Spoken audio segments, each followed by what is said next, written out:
Good morning everyone. Welcome to your online class of Gyan Bharati Academy. I am your SST teacher. Today I am going to about a study of the class 7th chapter 2 history का आप लोग का topic है और जो कि आप लोग को आज पढ़ना है Kings and kingdoms in India, यानी भारत में राजाओं और उनके राज्यों के बारे में हम लोग आज पढ़ने वाले हैं। उससे पहले अगर आप लोग इस चैनल पर नए हैं तो ज्ञान भारती के इस ऑनलाइन क्लास को सब्सक्राइब कर लें ताकि न्यू वीडियो जब आपके मोबाइल पर जल्दी से जल्दी पहुंच सके। तो आज हम लोग देख लेते हैं आज हम लोग को क्या पढ़ना है। Kings and kingdom in India, यानी भारत में राजाओं और उनके राज्यों के बारे में पढ़ेंगे। तो हम लोग देख लेते हैं इनसाइड द चैप्टर्स, यानी इस चैप्टर में हम लोग को क्या क्या पढ़ना है उसके बारे में हम लोग एक बार देख लेते हैं। तो यहाँ पर है आप लोग का फर्स्ट पॉइंट, जैसे कि आप लोग अपने अपने बुक में देख रहे हैं, पॉलिटिकल सिचुएशन है, चोल एडमिनिस्ट्रेशन है, लैंग्वेजेज इन लेक्चरर है, केस स्टडी है, द राष्ट्र and the store temples of Mahabalipuram के बारे में पढ़ना है, न्यू फिलोसफीज एंड भक्तिज के बारे में पढ़ना है। यानी हम लोग इस चैप्टर में 6 चीज़ों के बारे में हम लोग को डिस्कस करना है। तो चलिए बिना देरी किए हुए क्लास को स्टार्ट करते हैं। हम लोग नेक्स्ट स्लाइड की ओर बढ़ते हैं जिससे आप लोग को वीडियो अच्छे से दिखाई दे, और आप लोग के पास अगर बुक अवेलेबल है तो आप लोग बुक खोल के सामने भी रख सकते हैं ताकि आप लोग को पढ़ने में आसानी हो। तो चलिए यहाँ पर आप लोग का पहला है, जैसे कि मैंने आप लोग को बता दिया था कि पॉलिटिकल सिचुएशन के बारे में हम लोग पढ़ेंगे। तो पहला है आप लोग का political situation. Political situation means आप लोग को खुद से ही पता होगा कि इसका मतलब क्या हो रहा है। तो जैसे कि आप लोग समझ रहे हैं कि पॉलिटिकल सिचुएशन का मतलब होता है राजनीतिक स्थिति। तो चलिए देख लेते हैं। After the death of Harshvardhan in AD 700 his empire broke up into several small states and kingdoms, यानी यहाँ पर आप लोग को बता रहा है कि 700 ईस्वी में हर्षवर्धन की मृत्यु के बाद उनका साम्राज्य अनेक छोटे छोटे राज्यों तथा साम्राज्यों में बट गया था। आगे है the states and the kingdoms were rarely at place with one another with each trying to conquer the others, यानी यहाँ पर बता रहा है कि एक जैसे कि उनका जो राज्य था वो छोटे छोटे राज्यों में बट गया था। तो उसके बाद क्या हुआ था, उसके बाद हो गया था कि वे एक दूसरे पर कब्जा करने की कोशिश कर रहे थे और राज्यों को आपस में क्या कर रहे थे, बंटवारा कर रहे थे। यानी जब तक वे उनके राज्य को एक दूसरे में बांट नहीं लेते तब तक उनको क्या होता, शांति मिलती थी। यानी छोटे छोटे राज्य को भी वे क्या करते थे, उनको अपने में लड़ाई झगड़ा करके और अपने में बांट लेते, तभी उनको क्या होती थी, शांति मिलती थी। आगे यहाँ पर this kingdoms wanted to built a big empire, यानी यहाँ पर बता रहा है कि इनका जो साम्राज्य था वो क्या था, वे जैसे कि इनका जो साम्राज्य हुआ करता था वे अपने जिसके छोटे छोटे राज्य में तो बट ही गया था, और उसके अलावा वे अपने राज्य को क्या करना चाहते थे, विस्तार करके और एक बड़ा साम्राज्य बनाना चाहते थे।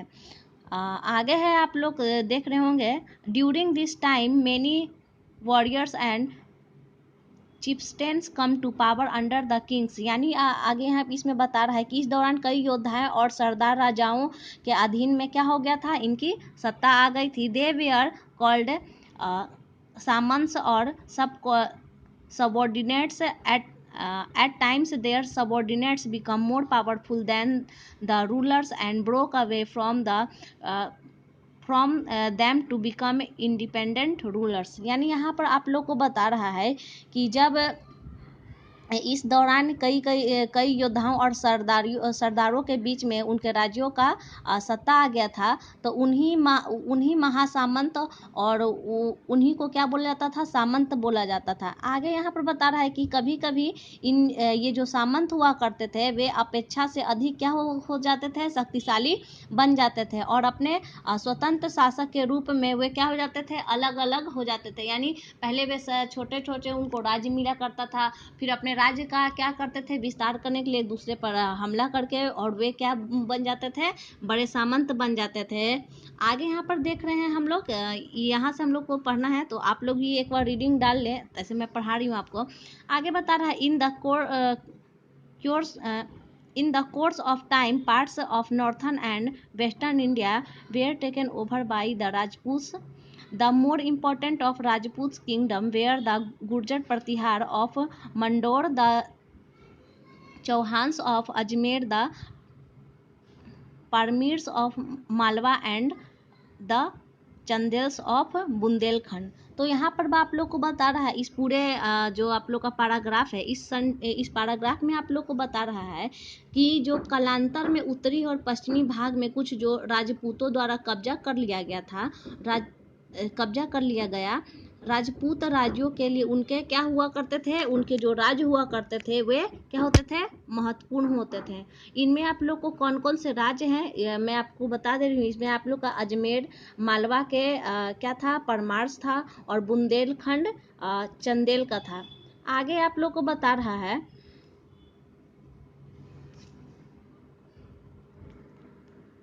तो चलिए आगे आप लोग को पढ़ने के लिए हम लोग नेक्स्ट स्लाइड की ओर बढ़ते हैं। आगे आप लोग को क्या पढ़ना है, आगे है आप लोग का over the rest of India other powerful dynasties ruled. यानी यहाँ पर आप लोग को बता रहा है कि जो शेष भारत में अन्य शक्तिशाली राजवंशों के द्वारा क्या हुआ था, शासन किया गया।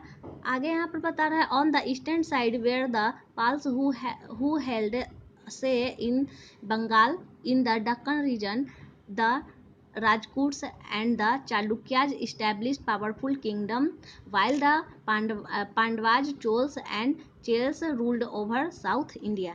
यानी इस पैराग्राफ में आप लोग को बता रहा है, यहाँ तक का पैराग्राफ में बता रहा है कि पूर्वी छोर पर क्या कौन आके बस गए थे, पाल थे, जिनका बंगाल में क्या था, बोलबाला था। आगे यहाँ पर बता रहा है दक्षिण के क्षेत्र में राजपूतों और चालुक्यों ने शक्तिशाली राज्य क्या कर लिए थे, स्थापित कर लिए थे, जबकि पांडव, चोल और चेर ने दक्षिण भारत पर क्या कर लिया था, शासन कर लिया था। तो आगे यहाँ पर द त्रिपिटी स्ट्रगल, तो आप देख लेते हैं आप लोग। इससे पहले आप लोग अगर आप लोग के पास बुक है तो आप लोग रिवीजन कर ले इस पैराग्राफ में कि इस पैराग्राफ में क्या पढ़ना है। तो चलिए इस पैराग्राफ को स्टार्ट करते हैं बिना देरी किए। चलिए तो इस पैराग्राफ में आप लोग को बता रहा है इसका मतलब पहले मैं आप लोग को बता दूं, यानी इसका मतलब है आपका त्रिपक्षीय संघर्ष के बारे में। तो जैसे कि आप लोग अपने अपने बुक में देख रहे होंगे, आप पढ़ भी लिए होंगे अब तक, तो मैं भी आप लोग को पढ़ के बता देती हूँ कि इस सेंटेंस में यहाँ तक के पैराग्राफ में क्या है। The chief centre of all political developments in northern India during the period of king Harshavardhana was Kannauj since it was accessible by the river Ganga and Yamuna. आगे यहाँ पर बता रहा है its location inbuilt a trade relation.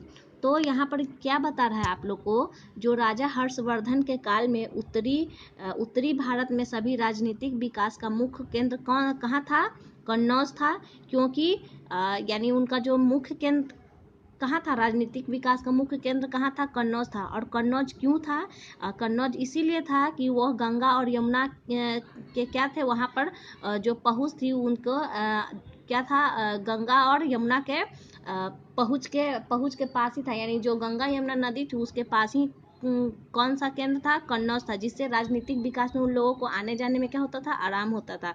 इसकी अवस्थिति ने व्यापार को क्या कर दिया था, एक नया रूप दिया था। तो चलिए आगे के पैराग्राफ पे हम लोग देख लेते हैं क्या है आप लोग का पढ़ने के लिए।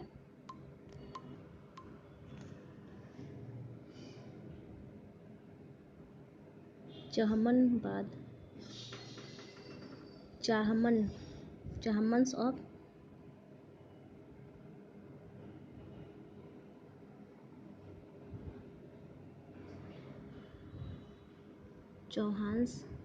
चहमन्स और चौहान्स।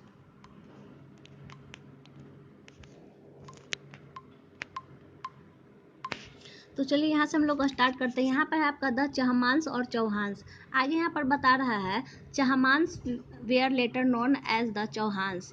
आगे इस लाइन में आप लोग को बता रहा है कि जो चौहान थे बाद में उन्हें चौहान के नाम से जाने जाते थे। This dynasty was founded by गौकुट इन 11th सेंचुरी एडी। यानी यहाँ पर बता रहा है कि इस वंश की जो स्थापना थी वो गौकुट ने 11वीं शताब्दी ईस्वी में की थी। आगे है Chauhans ruled over the religions around Delhi and Ajmer, यानी यहाँ पर बता रहे हैं दिल्ली और अजमेर के आसपास के क्षेत्रों में चौहान्स ने राज्य किया था। In fact Delhi and Ajmer were the two major cities under the control of Chauhans, यानी यहाँ पर बता रहा है कि वास्तव में दिल्ली और अजमेर का जो भाग था, यानी दो, उन्हीं पर इनका क्या था, इन्हीं का जो क्या थे, प्रमुख नगर थे। आगे आप लोग को बता रहा है Prithviraj Chauhan third 1168 to 1192 was the greatest rule of this dynasty. आगे यहाँ पर बता रहा है कि जो पृथ्वीराज चौहान तृतीय थे, उन्होंने 1168 से लेकर 1192 ईस्वी तक इस राजवंश के सर्वश्रेष्ठ शासक थे। आगे यहाँ पर बता रहा है he ascended the throne of Ajmer at the age of 14। आगे यहाँ पर बता रहा है कि वे 14 वर्ष की आयु में अजमेर के सिंहासन पर बैठ गए थे। ही मेड मेनी कंक्यूट्स, यानी उन्होंने कई विजय हासिल किए थे। He conquered many small cities states of Rajasthan and Bundelkhand. The achievements and exploits of Prithviraj have been described by his court poet Chandbardai in his famous book. आगे यहाँ पर बता रहा है कि जो पृथ्वीराज चौहान जो थे वे 14 वर्ष की आयु में कहाँ पर हासिल कर लिए थे। उन्होंने 14 वर्ष की आयु में वो सिंहासन पर बैठ गए थे। इसके बाद उन्होंने लगातार कई युद्धों पर विजय किया था। आगे बता रहे उन्होंने राजस्थान और बुंदेलखंड के कई छोटे राज्यों पर भी विजय प्राप्त किया। पृथ्वीराज जो चौहान थे, उनकी उपलब्धियां जो थी वे और उनके कारनामों का वर्णन उनके दरबार के कवि चंद्रवरदाई ने अपनी प्रसिद्ध बुक में की है। आगे यहाँ पर है आप लोग का नेक्स्ट स्लाइड की ओर बढ़ते हैं। आप लोग को क्या है,